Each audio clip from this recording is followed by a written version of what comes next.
everyone. All right. Good afternoon. Welcome back to Senate Education.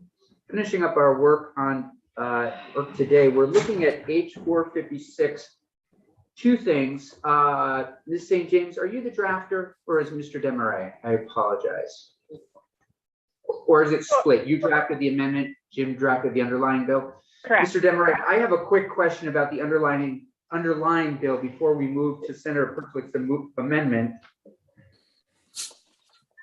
My question is, we had talked about in the committee, and we don't need to determine this right now, but in that first section, strategic goals, the corporation shall establish its priorities, budget, and allocate its resources and develop its capabilities to ensure that students successfully achieve their academic goals in the manner and in an environment that is affordable, acceptable, accessible, equitable, and relevant to Vermont's needs. We had talked about putting in quality there in some way.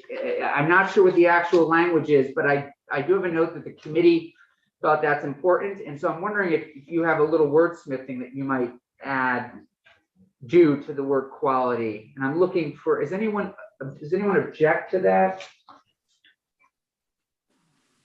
No, okay. I think it makes sense. Okay, let me think about the word.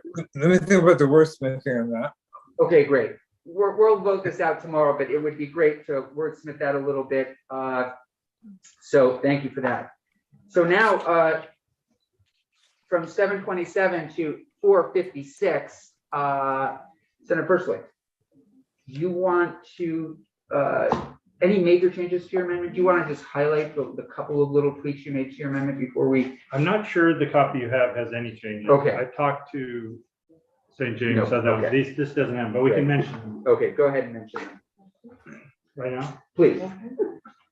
The changes, the basics are the same. The things that came up in committee the other day when we talked about it, one was we weren't sure what kind of faculty senate was in existence at the Vermont State Colleges, because we talked about the faculty senate doing the election. That works fine for UVM. The wording needs to change a little bit for the Vermont State Colleges. They have assemblies. Folks in the Vermont State College system say that should work fine. They will do it electronically. There's not a problem with doing that. We just need to be clear on the language. We also, you remember from a discussion, we thought that the language wasn't clear that both faculty and staff would be eligible and could vote. And so we wanted to be clear that that's what was going to be happening in these elections, that the faculty senator assemblies would be running. And then if you remember, Senator Chittenden mentioned March 1st not probably being the best time to start for faculty. So we moved that to September 1st. Is that right, Beth? I think just August 1st. Yeah, I think the only thing we were considered with August 1st is that the bill goes into effect July 1st. So that gives the faculty senate only a month, or 2 months in the summer. So I didn't know if September 1st was better. The first meeting's late August, so I think August 1st would be. If August 1st works, I wasn't sure between July 1st and August 1st is enough time to run an election, but if it's going to be an electronic election, that doesn't take a lot of time, so we can do.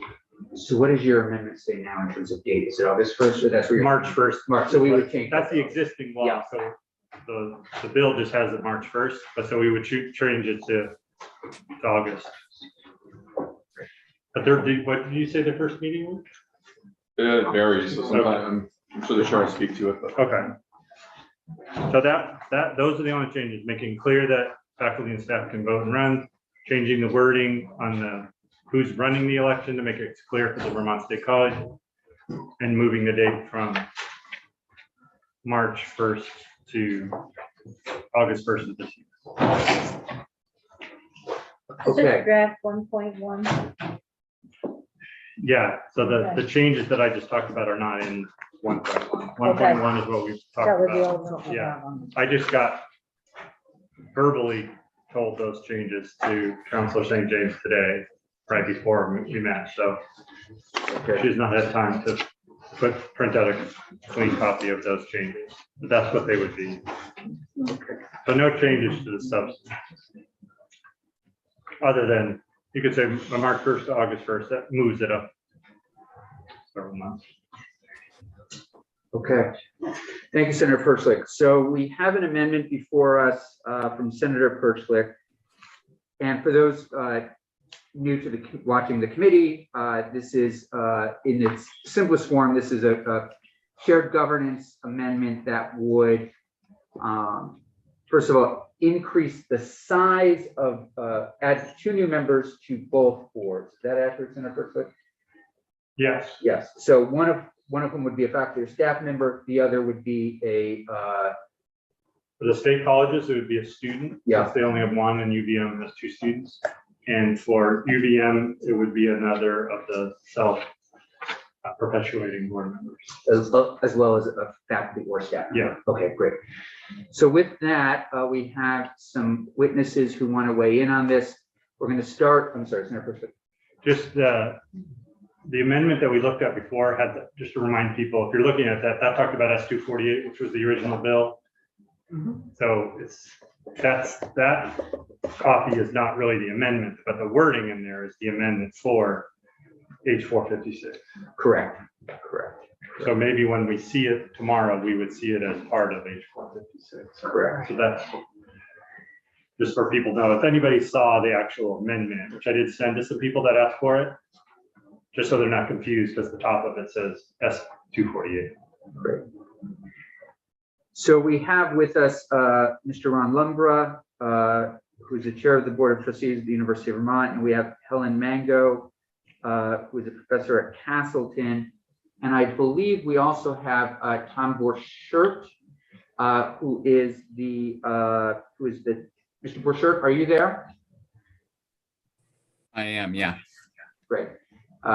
Who is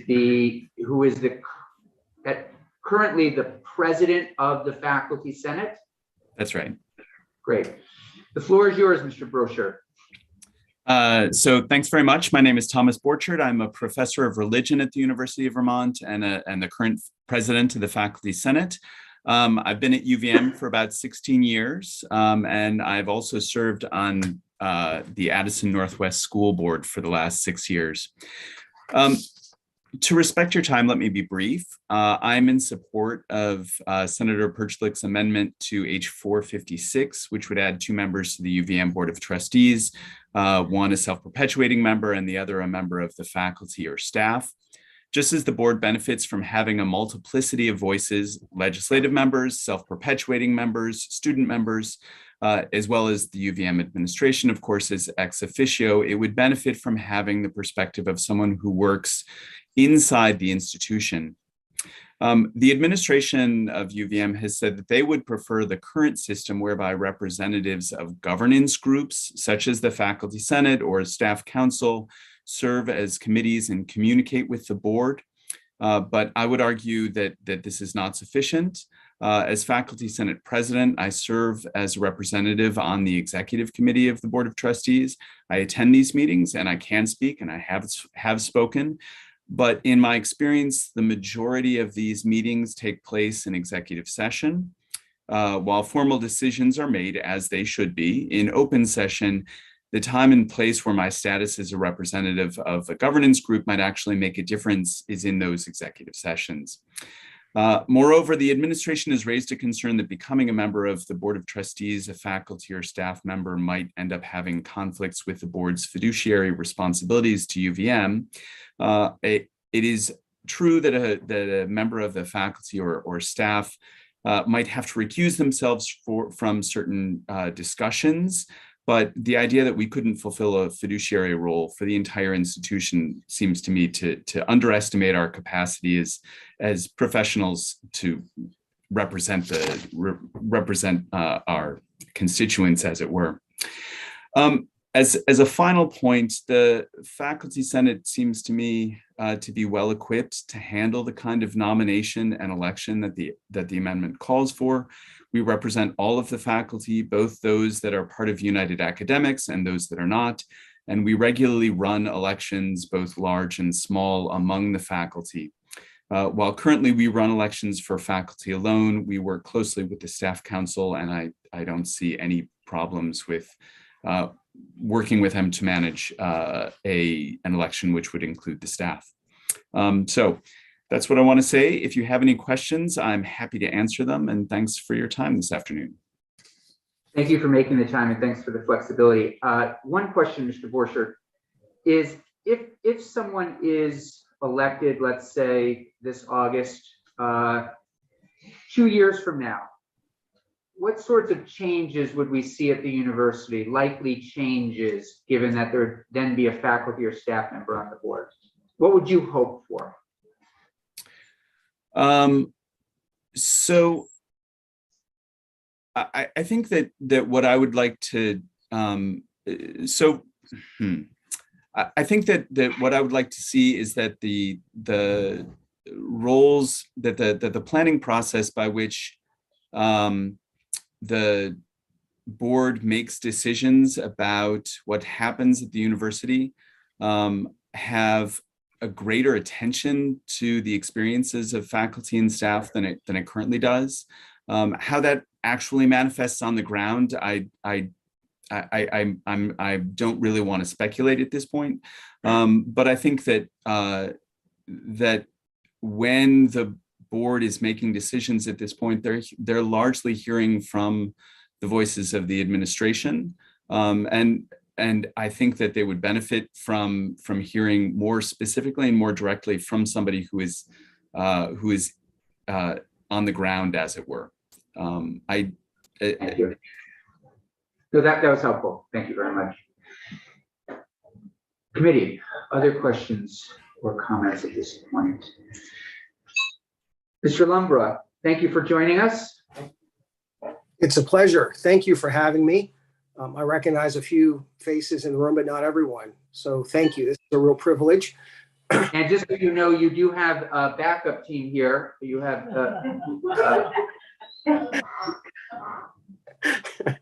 we count Senator Chittenden as part of that backup team. Great. Hey, Thomas.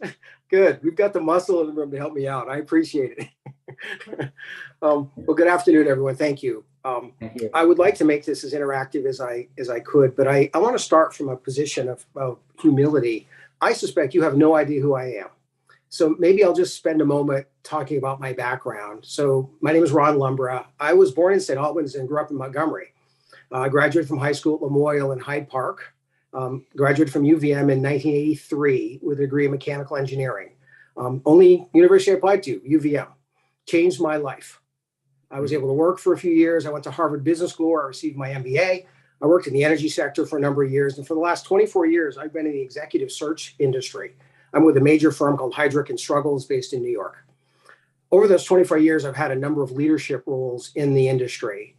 Today, I spend 90% of my time with corporate boards. Corporate governance is the thing I do. As a matter of fact, I just got off a call with a $12 billion public company, and the subject was, what's the optimal size of the board to optimize diversity on the board? So this is what I do for a living.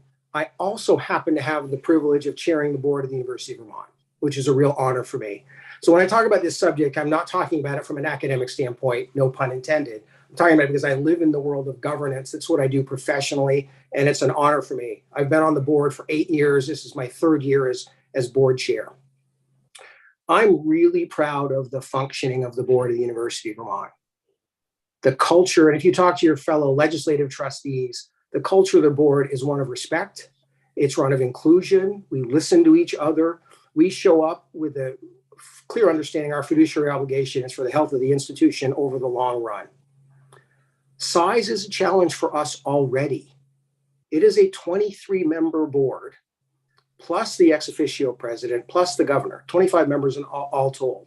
It is an unwieldy, difficult to manage body as it is. We do so because of the culture we've built, a culture of trust and respect. And I'm sure if you talk to your fellow legislative trustees who serve on the board, they would echo that.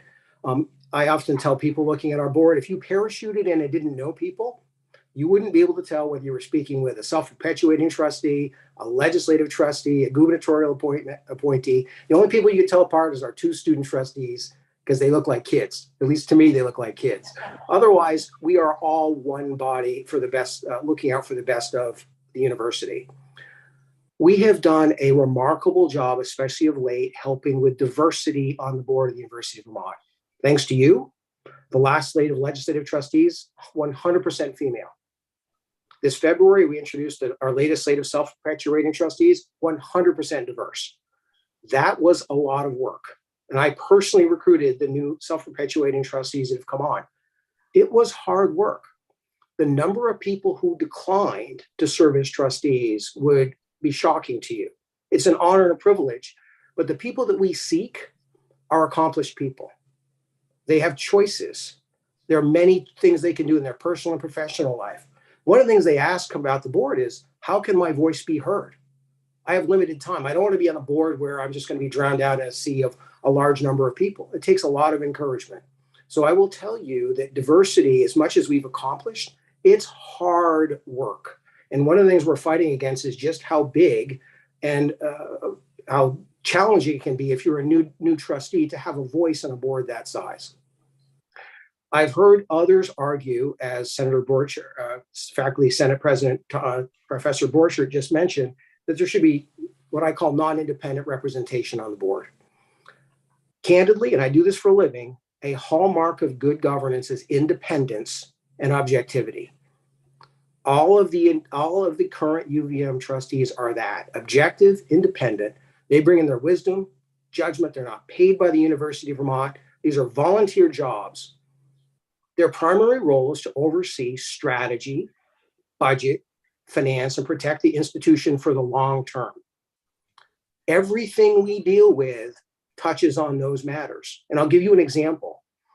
When we're talking about a new facility, that's going to burden the university in terms of debt. It's going to impact our finances. 70% of our costs are labor costs. 70%. On the revenue side, we rely on three legs of the stool. Tuition, which is mostly out-of-state tuition. That's 72% of our revenues. We are a tuition-dependent institution. State support, which we are so profoundly thankful to you for. We are absolutely dependent and reliant on state support. And philanthropy. Virtually every decision we make touches on something that will impact that. If you are a non-independent trustee, you have to recuse yourself from basically everything we do. Because what we deal with is finance, budget, strategy. Any one decision trades off against the others. So this notion that there's just a small recuse on an occasional issue is just false. We deal with big issues at the board that are all interrelated. We can't make a decision on housing, which is one of our latest challenges, without having an impact our overall expense budget, which is 70% labor. So I encourage you to think about our job as the board and the benefit of being independent, not advocating for any one point of view. This next thing I want to say, and I don't know that this has been said to you before, and it's delicate, but look, I'm a Vermonter, we're amongst friends, and I want to put myself out there.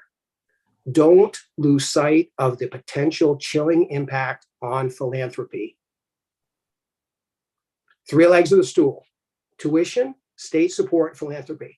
Think about, from a donor's perspective, what they're looking for from the board. Independence, wisdom, judgment. We're making balanced resource allocation decisions. I will tell you, from the donor's perspective, and I talk to large donors all the time in this role as board chair, it's a big deal. They want to know that their investments in the university are being looked after, and looked after with independent judgment. Very important. There has been comment about additional voice from faculty, staff, and so forth. There are, you've been told by several already, Wendy, Sharon, others that have testified, there are many formal avenues for that feedback to take place. Some of it's informal as well. I will tell you, I personally talk to people who are not in formal roles to get a sense for the campus, to check the pulse of what's going on campus. But I want to give a real example, and I love that Professor Borchert spoke before me. I didn't know he was going to testify today. At the very last board meeting we had, a resolution was brought before the board to move physics from the College of Arts and Sciences to the College of Engineering and Mathematical Sciences. That was not board initiated. That came from the faculty. It came through the faculty senate process, came through, I understand, if I remember correctly, unanimously with support that program should move. Professor Borchert, in his role of faculty senate president, spoke to us, the board. And he affirmed that it was uniformly supported, but also said, look, there were some voices in the Senate that expressed concern that some of the move might have been driven by our budget model.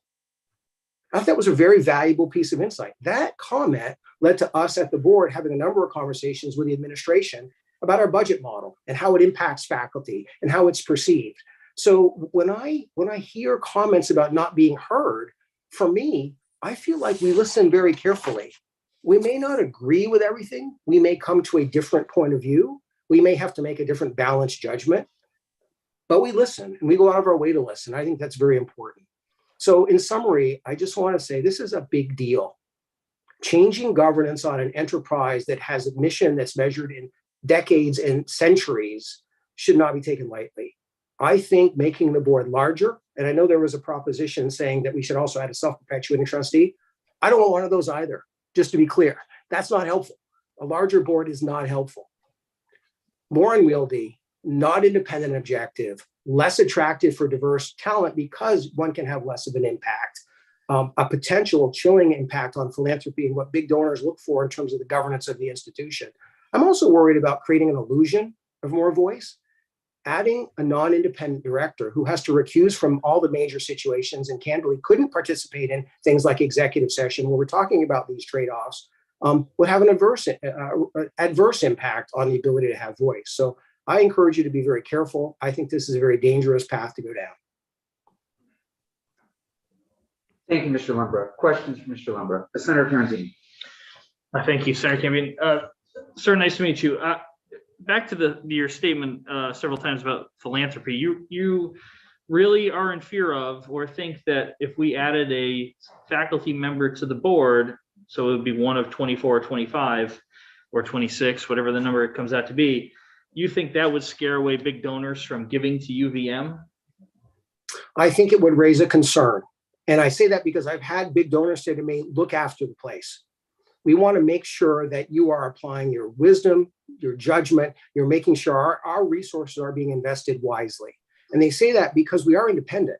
We're volunteers, right? We're volunteers. So the notion of advocates on the board that might have agendas that are single purpose is frightening to big donors. So I think it's a risk, and it's a risk that should be considered. Thank you. Senator Purcell. Josh, I'm all set. Thank you.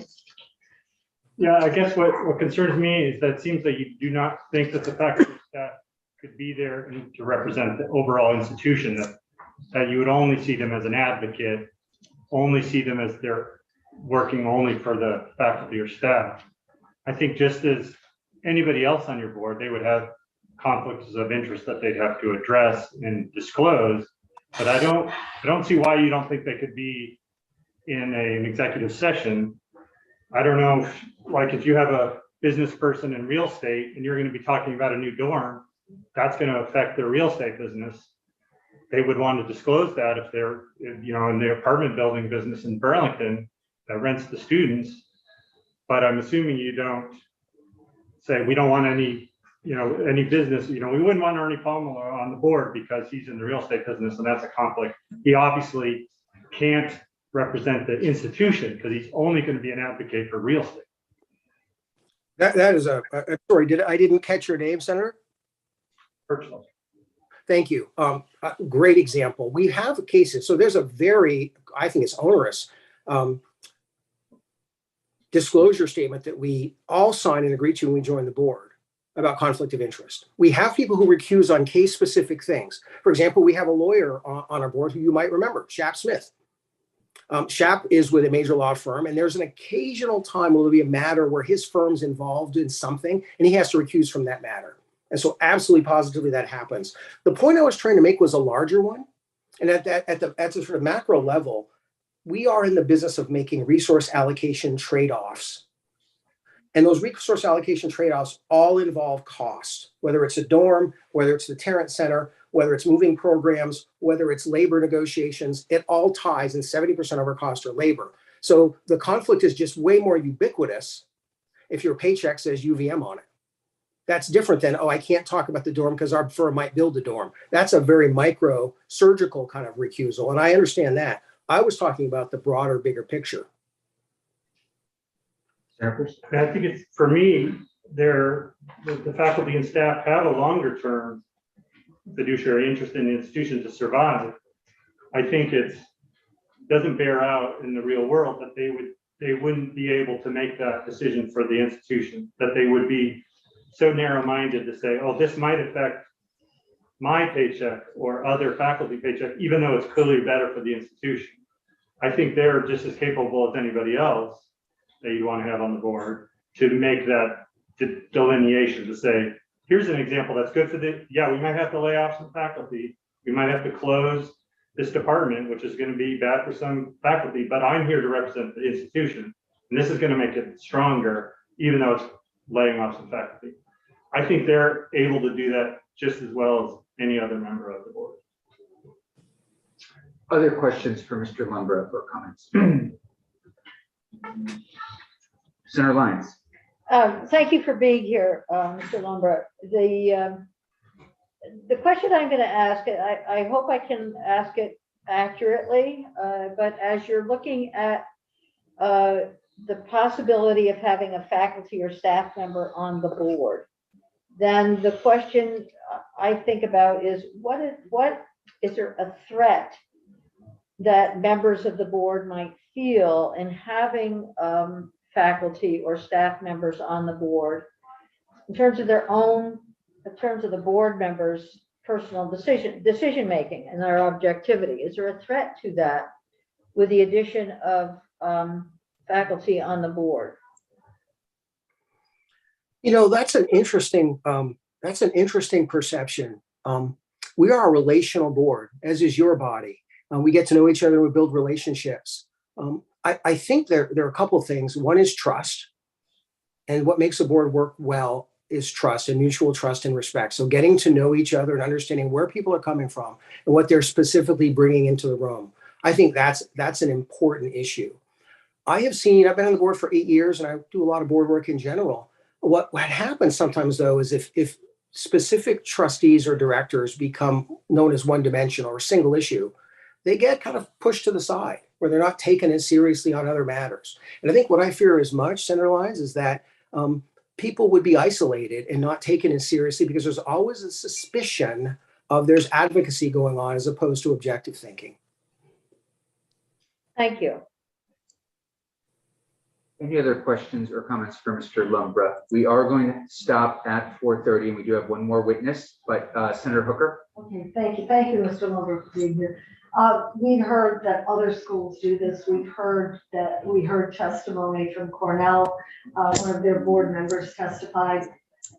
How do you see them handling this, and how does it relate to your testimony that it may be difficult for faculty to represent the entire institution?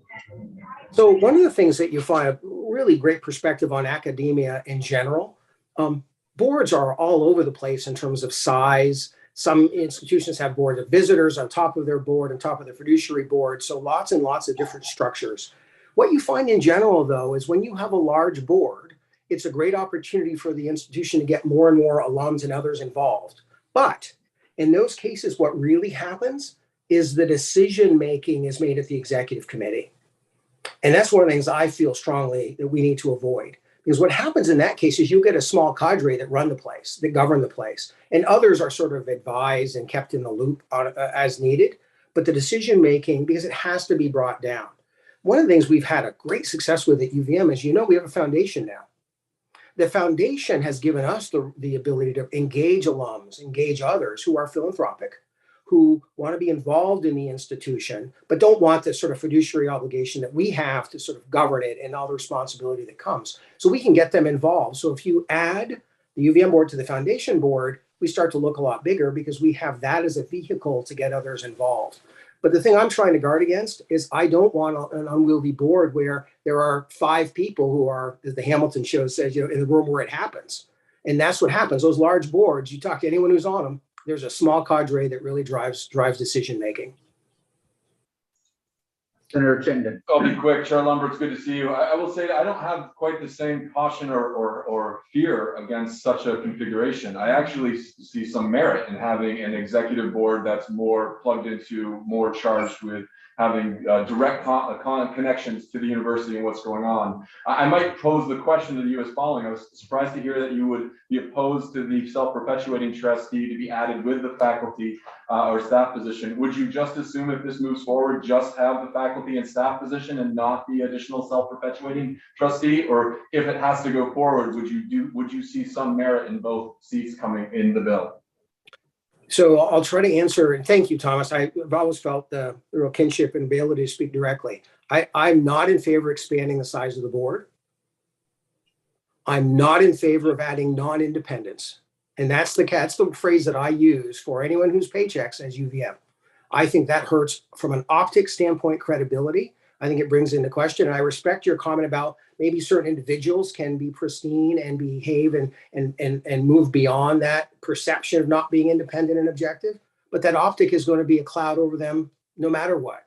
And I think that's the issue that I guard against, the perception of independence and objectivity. So I think, Thomas, to your question, a bigger board is not a great thing. And I'll tell you something, it reminds me, and you may remember this, several years ago, a governor, I think it was Governor Shumlin at the time, he actually proposed that we should do away with legislative trustees because he felt like they were inherently conflicted because they both approve the expenditure supporting the university and they have to represent the university. It's an interesting comment. I can tell you I was in the room in these discussions. We didn't want to do that. We feel there's tremendous value from our legislative trustees and we work very cohesively. So I think, Thomas, to your question more bluntly, it's working really well. My guess is no one came to you before this and said we should be bigger. No one came to you and said we should, change it. I think this is a specific issue at a point in time. And I'll tell you one more thing. Don't lose sight of COVID. We're coming out of a pandemic. I understand why people feel like they haven't been heard. We had to completely change the way we've run board meetings during COVID. We went from 2 days of board meetings spread out over a long period of time, lots of conversation input, to Zoom fatigue, trying to have them done in literally, a day, half a day, maybe 2/3 of a day. That was necessitated by COVID.